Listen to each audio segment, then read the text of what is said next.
gente vai estudar movimentos em 2 e 3 dimensões. Então a gente vai generalizar o movimento de partículas para dimensões acima de 1, como a gente viu no capítulo passado, né? Movimento em uma dimensão, né? Aqui então a gente vai considerar que vetores podem ter orientações distintas, que a gente não foi considerado, né, no movimento em uma dimensão.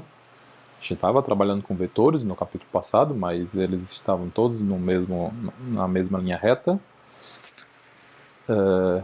Mas é importante ressaltar aqui que as definições que a gente viu no capítulo passado de velocidade e aceleração, tanto a aceleração e velocidade média como as instantâneas, elas continuam válidas. A gente vai ver agora, só que com a notação vetorial, né? Então, vamos supor uma partícula ocupando uma posição num plano XY, um plano cartesiano, certo? Poderia estar usando aqui um plano cartesiano tridimensional, mas vocês vão perceber que a extrapolação para 3 dimensões é trivial, certo? Uma vez que a gente entenda, né, esse movimento em 2 dimensões, para o movimento em 3, a extrapolação de 2 para 3 dimensões ela é de fácil compreensão. Muito bem, então vamos supor aqui no plano XY, certo? Eu escolho um ponto qualquer desse plano. Então esse ponto aqui, ele tem uma posição x1, eu vou chamar isso x1, e um y1, são as coordenadas. Por quê? Porque essa aqui é a posição, né, da partícula num determinado instante de tempo, que eu vou chamar esse tempo de t1. Lembrando que a gente ainda está considerando, desde o capítulo passado, movimento de partículas, que significa dizer que a gente está desprezando o volume, né, e, portanto, a geometria desses corpos. Então, eles são corpos pontuais, né? Aí a gente chama de partícula, então eles só ocupam um ponto no espaço. Muito bem, cada ponto no espaço ele é representado por um vetor único, um vetor que sai da origem desse sistema cartesiano e aponta para essa posição onde a partícula está. Então esse vetor, vou chamar esse vetor de R1, porque ele representa o vetor, eu vou chamar esse vetor de vetor posição, ele representa a posição da partícula num determinado instante de tempo, que eu estou chamando de T1.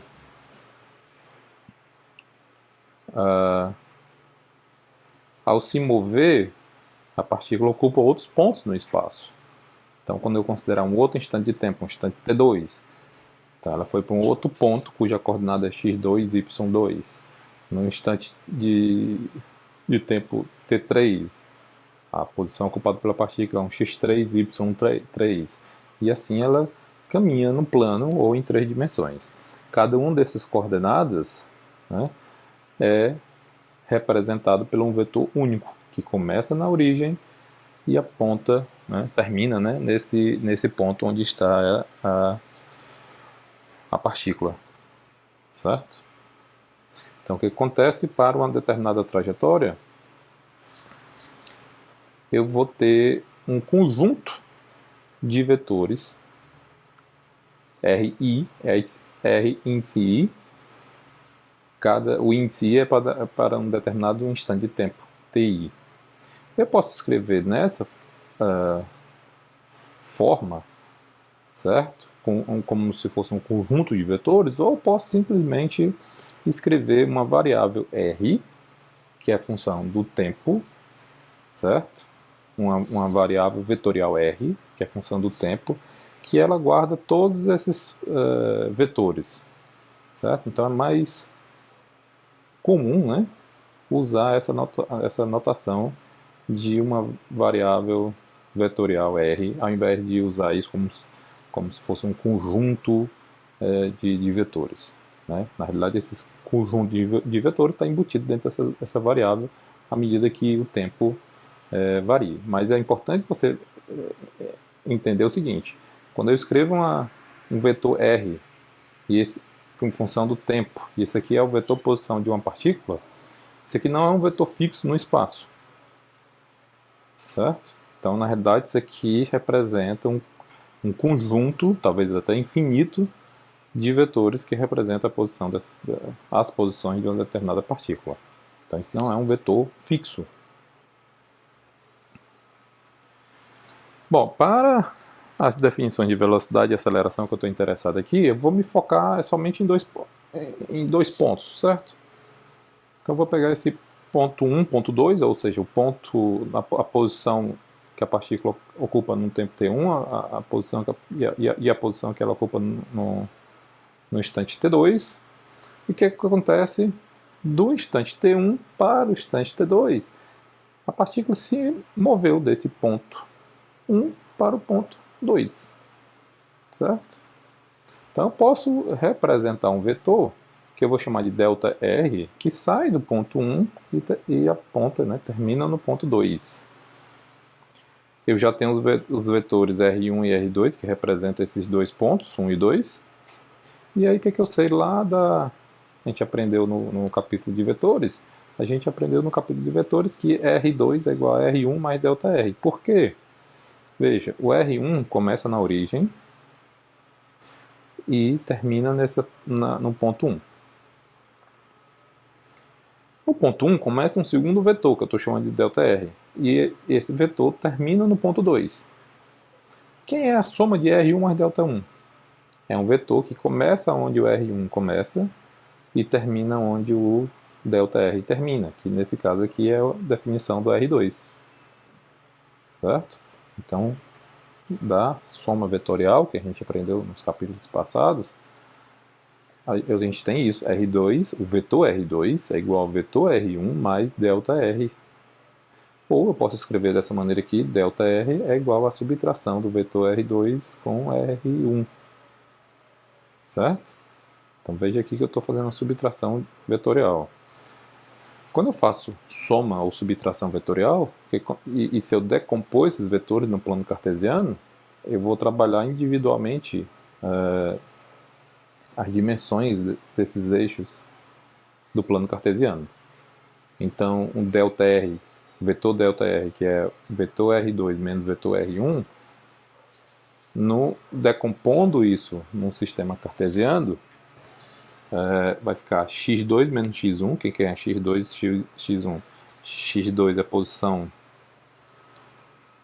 x da partícula da posição R2, do vetor R2, e x1 é o ponto da x, né, coordenada x da partícula quando ela está no ponto 1. Então essa subtração vetor R2 menos vetor R1, decompondo no sistema cartesiano, pode ser escrito como x2 menos x1, multiplicando o vetor I chapéu, mais y2 menos y1 na direção J chapéu. E se eu quiser escrever em 3 dimensões, eu posso logo colocar a terceira componente aqui, né? Mais Z2 menos Z1 na direção K chapéu. Se eu estiver só interessado no plano, aí eu não me preocupo com esse último termo, na direção de K chapéu. Então, x2 menos x1, eu vou chamar isso de ΔX. y2 menos y1, vou chamar de ΔY, e assim por diante. Z2 menos Z1, ΔZ. Então, eu posso escrever esse ΔR como sendo, o vetor ΔR, como sendo ΔX na direção I chapéu, ΔY na direção J chapéu, ΔZ na direção K chapéu. Como é que eu defino velocidade? Velocidade média. Mesma definição que antes, né? Só que agora na notação vetorial. Então, a velocidade média é ΔR sobre ΔT. ΔR é o deslocamento da partícula. Era o equivalente em uma dimensão ao ΔX. Certo? Só que agora eu estou usando o ΔR. Por quê? Porque ela não se move só em X, ela se move em Y também. Então, ela não tem só um ΔX, ela tem ΔY também e talvez um ΔZ. Então, definição de velocidade em 2 ou 3 dimensões. Na notação vetorial é vetor velocidade média igual vetor ΔR dividido por ΔT. Lembrando que ΔT sempre é um escalar, né? E a definição de velocidade instantânea é a mesma definição da velocidade média quando ΔT tende a zero. E aí, quando esse ΔT tende a zero, o ponto 1 e o 2, da partícula saindo do ponto 1 com a coordenada x1, y1, indo para o ponto 2 numa coordenada x2, y2, se torna muito próximo.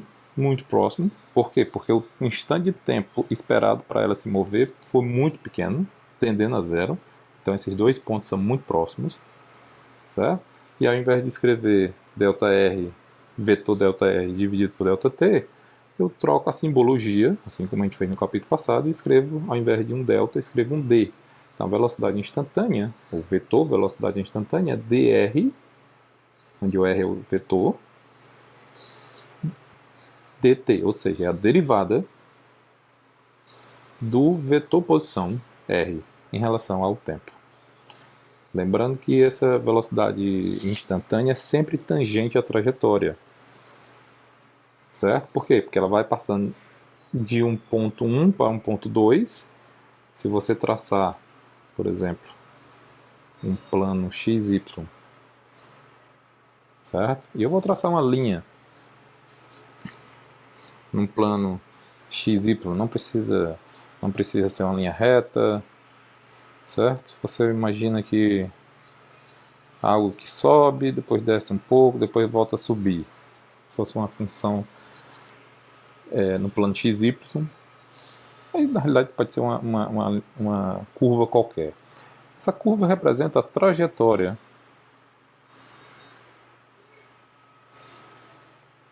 de uma determinada partícula, ou seja, é a soma de todos os pontos do espaço que a partícula visitou à medida que o tempo passa. Para um determinado ponto sobre essa curva, a partícula esteve nesse ponto em um determinado instante de tempo, e esse ponto ele é determinado por uma posição R, por um vetor R, que começa na origem e termina nesse ponto, certo? Se você escolher outro ponto de novo, você vai ter um outro vetor R aqui, começando na origem e terminando num outro ponto aí dessa trajetória. Se pegar um terceiro ponto, a mesma coisa. Tá? Então a gente tem que, se essa trajetória for uma trajetória contínua de infinitos pontos, a gente vai ter infinitos vetores, né? Um para cada ponto dessa trajetória. E a velocidade instantânea para um determinado ponto sobre essa trajetória é na direção tangente à curva naquele ponto. Então, nos pontos iniciais, considerando que a curva sobe, essa tangente ela é para cima. Quando essa trajetória começa a descer, por exemplo, essa tangente já é para baixo. Se ela começa a subir novamente, essa tangente volta a ser para cima. Então, essa reta tangente ao ponto, ou melhor, a reta tangente à curva em um determinado ponto, nos dá a direção do vetor velocidade instantânea. Certo? Bom, escrevendo então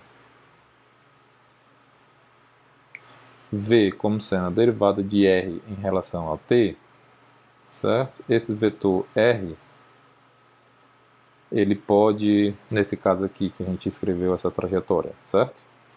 Então como é que eu escrevo um vetor R para representar todos esses pontos da trajetória? Decompondo esse vetor R no eixo cartesiano, e lembrando que ele é função do tempo, então vetor R em função do tempo, né? Que significa dizer que ele representa vários vetores, como a gente viu antes. Isso aqui é uma coordenada x, que também é a função do tempo, na direção y, mais coordenada y, como função do tempo, na direção j, e, se você quiser escrever em 3 dimensões, mais z como função do tempo na direção K-chapéu. Então a gente pode escrever decompondo esse vetor R, né, nos eixos de um sistema cartesiano, é x na direção I, mais y na direção J, mais z na direção K. Mas como ele é uma função do tempo, cada uma dessas coordenadas pode mudar com o tempo. Então x é uma função do tempo, y é uma função do tempo, z é uma função do tempo. Então quando eu derivo isso, eu derivo esse vetor. Então o vetor que eu estou chamando de xi mais yj mais zk, quando eu derivo isso, eu vou ter a velocidade instantânea, que também vai ser a função do tempo. Então é a derivada da soma de termos, então isso aqui é a soma das derivadas. Então isso aqui vai me dar a derivada de x, lembrando que x é uma função do tempo, em relação ao tempo, na direção de chapéu, mais, veja que esses vetores são constantes. Ó. Vetor I, J e K chapéu são vetores constantes em um determinado sistema cartesiano. Então eles não participam da derivada. Quando eu derivo x e chapéu, esse vetor I chapéu é uma constante, não entra na derivada. Então é simplesmente derivada de x em relação ao tempo vezes o I chapéu. Mesma coisa com y, j chapéu, é derivada de j em relação ao tempo vezes j chapéu. Caso contrário, se esses vetores unitários rotacionassem, por exemplo, com o tempo, para cada instante de tempo eles fossem diferentes, aí eu teria que aplicar a derivada neles também, certo? Mas como I, J e K estou considerando aqui um sistema cartesiano fixo, esses vetores não mudam com o tempo, então a velocidade instantânea, o vetor velocidade, que é uma função do tempo, é dx dt na direção I, mais dy dt na direção J, mais dz dt na direção K. Então, quem é dx dt na direção I? Isso aqui é a componente da velocidade na direção x. Eu posso chamar isso de v índice x, vx. Mesma coisa, quem é dy dt é a componente y da velocidade, do vetor velocidade, e dz dt é a componente z dessa velocidade. Então posso escrever o vetor velocidade decompondo no sistema cartesiano vx na direção I, vy na direção j, mais vz na direção k. Então vx é exatamente a derivada de x em relação ao tempo. Então veja que vx, vy também pode ser função temporal. Todas as funções do tempo. Né? Componente vy da velocidade é dy dt e a componente vz é dz dt. Aceleração, mesma definição de antes, mas agora com essa notação vetorial. Ó. Então a aceleração média é delta v dt. Então o vetor aceleração média é igual ao vetor delta v dividido por delta t. Certo? Então o que é isso aqui? Isso aqui é o vetor velocidade num determinado instante de tempo t2 menos, ou no instante final, menos um instante inicial, mas é o vetor velocidade num instante inicial, dividido por t2 menos t1. E a aceleração instantânea, mesma coisa, é quando esse ΔT tende a zero. Nesse caso, o que acontece? Eu troco a simbologia, ao invés de escrever delta, eu uso um D, mesma coisa que antes. Então, o A, então veja, eu escrevo A, índice médio, para dizer que isso aqui é aceleração média, não, vetor aceleração média. Mas quando eu escrevo só A, vetor A, isso aqui indica que é aceleração instantânea. Eu não vou escrever índice aqui não, certo? Então já está implícito que esse A sozinho é a aceleração instantânea. Então, que definição dele? Derivada do vetor velocidade em relação ao tempo. Como a velocidade já é a derivada de r, eu posso escrever a aceleração em termos da derivada segunda de r. R é o vetor posição, né, de uma determinada partícula. Lembrando que r é a função do tempo, v é a função do tempo, o o A também pode ser função do tempo. Ok? Então, a aceleração instantânea é a derivada primeira da velocidade em relação ao tempo, mas também é a derivada segunda da posição em relação ao tempo. Então, veja aqui como a aceleração é a derivada primeira da velocidade em relação ao tempo, do vetor velocidade. Tem duas formas dessa derivada não ser zero, e, portanto, a aceleração não ser zero. Ou o módulo da velocidade muda com o tempo, ou a orientação dele muda com o tempo. Se em qualquer dessas duas situações, se qualquer uma dessas duas situações for verdade, a gente vai ter uma aceleração diferente de zero.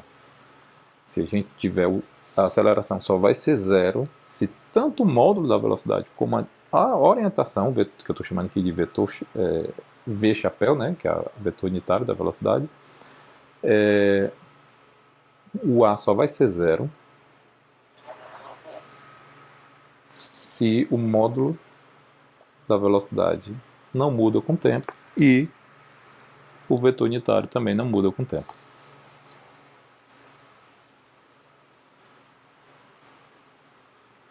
Então, como a gente pode escrever A como sendo a derivada da velocidade em relação ao tempo, e o vetor velocidade a gente pode escrever nas componentes cartesianas, então a gente pode escrever o vetor aceleração como sendo a derivada de Vx, ou seja, a derivada da componente x da velocidade em relação ao tempo na direção y, mais derivada de Vy em relação ao tempo na direção j, mais derivada de Vz em relação ao tempo na direção k.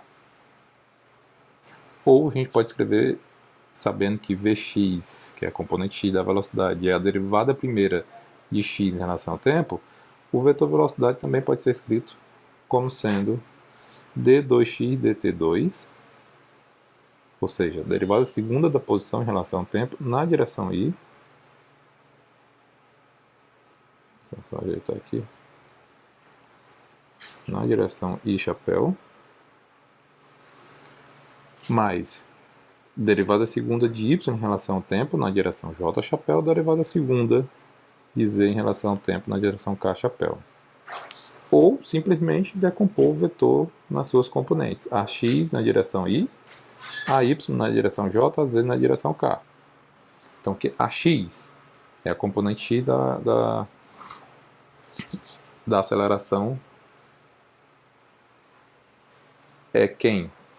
Derivada de Vx em relação ao tempo, que também é a derivada segunda de x em relação ao tempo.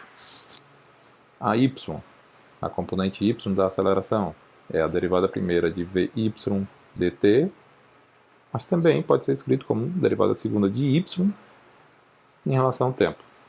Mesma coisa para a componente z da aceleração, né? Fica dvz dt ou então d2z dt2. Veja que esses movimentos são independentes, não há termos mistos aqui.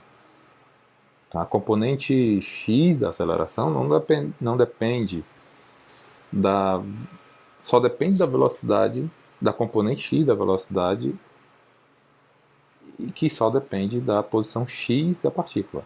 Você não tem, por exemplo, uma componente x da aceleração dependendo de y, do y da partícula, do z da partícula, ou da velocidade y ou da velocidade z da partícula. Não existe termos mistos aqui. Significa dizer que esses movimentos são independentes entre si. Então, o que está acontecendo no eixo x é independente do eixo y, que é independente do eixo z. Então, esses movimentos em cada dimensão são independentes entre si. Tem uma coisa em comum aqui. O que eu quero dizer que eles são independentes entre si? Eu quero dizer que a componente x da aceleração pode ser zero, mas a componente y da mesma aceleração não precisa ser zero. Mas tem uma coisa em comum. E o que é essa coisa em comum? o tempo. Como a gente vai ver agora nos casos que a gente vai estudar. Certo? O tempo é comum, tanto no movimento x, como no y, como no z. Certo? Então a gente vai estudar aqui uns casos especiais de movimento bidimensional, principalmente esses dois aqui, certo? O movimento balístico e o movimento circular. O que é o movimento balístico? O movimento balístico a gente considera a gravidade na vertical, né? E portanto não tem, ou seja, ele é um movimento acelerado na vertical, mas não tem aceleração no movimento horizontal. Então se a gente colocar um plano XY, ele tem aceleração no eixo Y, na vertical, mas não tem no eixo X, certo? O resultado disso é que a trajetória descreve uma parábola, certo? O outro tipo de movimento especial que a gente vai estudar aqui é o movimento circular. Então veja, no movimento balístico a gente impôs uma aceleração constante em uma dimensão e zero na outra, o resultado foi uma parábola. No movimento circular é o oposto, a gente impõe que a trajetória da partícula é circular, e aí com isso a gente vai atrás de saber a aceleração, certo? Então nesse primeiro tipo de movimento aqui, a gente impôs aonde estava a aceleração, a gente diz que é uma aceleração constante em um determinado eixo, no outro ele é zero, num ele é constante diferente de zero, o outro ele é zero, e aí você estuda esse movimento e percebe que a trajetória resultante é uma trajetória parabólica sempre. No segundo caso, do movimento circular, a gente impõe a trajetória como sendo circular, certo? E aí a gente tira, né, aplica essas equações da cinemática e tira a aceleração. No caso, por exemplo, do movimento circular, a gente vai ver que a partícula ela pode ter aceleração tanto ao longo do movimento, como uma aceleração que aponta para o centro desse movimento. Se é um movimento circular uniforme, significa dizer que a magnitude da velocidade é sempre constante ao descrever um círculo, então ele não tem aceleração ao longo do círculo, tangente ao círculo. Só vai ter a aceleração apontando para o centro. Mas você pode ter um movimento circular que não é uniforme, ou seja, a magnitude da velocidade ao descrever um círculo não precisa ser constante, né? Se não é, então existe uma aceleração tangente ao círculo.